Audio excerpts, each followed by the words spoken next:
नमस्कार मित्रों, कैसे हैं आप सब।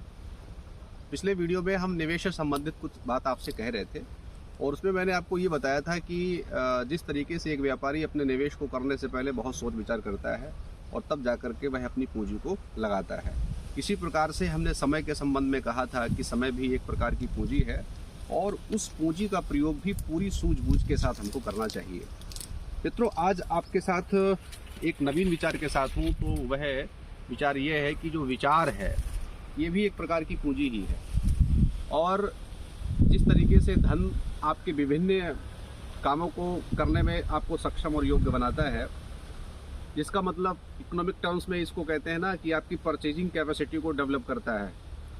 विचार भी एक प्रकार की पूंजी है और वह क्या करता है, आपको भी जीवन में कई प्रकार की योग्यताएं और कई प्रकार की सामर्थ्य आपके भीतर विकसित करता है। तो मित्रों, विचार जो कि एक पूंजी के रूप में है, इस पूंजी को एकत्रित करने के लिए आपको बहुत सारे परिश्रम करने पड़ते हैं और उनमें से एक छोटा सा परिश्रम यह है विचारों को कलेक्ट करने का। और विचारों को संग्रहित करने के लिए आपको अच्छे लोगों के पास और अच्छी पुस्तकों की शरण तो जाना ही पड़ेगा। ये बात अब तक मैं कई एक बार कह चुका हूँ और आप ये बिल्कुल पूरे विश्वास के साथ और पूरे मनोयोग के साथ मानिए ही नहीं, चिंतन कीजिए, उसका विश्लेषण कीजिए, उसके बाद किसी निष्कर्ष पर आप पहुँचे तब इसको स्वीकार करना कि जीवन निर्माण में विचारों की महती भूमिका है।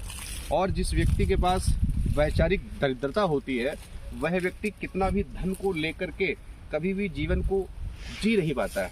तो जीवन जीने के लिए विचारों की भी बहुत बड़ी ज़रूरत पड़ती है और विचार भी एक पूंजी है। इस पूंजी के लिए भी आपको निरंतर परिश्रम करते रहना चाहिए और इस पूंजी के लिए मनुष्य जाति ने अब तक न जाने कितना संघर्ष किया है और उसके संघर्ष के वशीभूत आज पूरी दुनिया का जो आप रूप और स्वरूप देख रहे हैं, ये सब विचारों का ही कमाल है।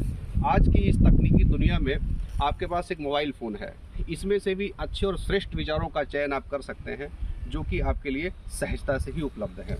तो निवेश के संदर्भ में हम लोगों ने बात शुरू की और निवेश के साथ आते आते हम लोग यहाँ तक आ गए और वो विचार ये है कि विचार एक पूंजी है। इस पूंजी को एकत्रित करें और जीवन को समृद्धशाली बनाएं। बहुत बहुत धन्यवाद और आप सबका शुक्रिया।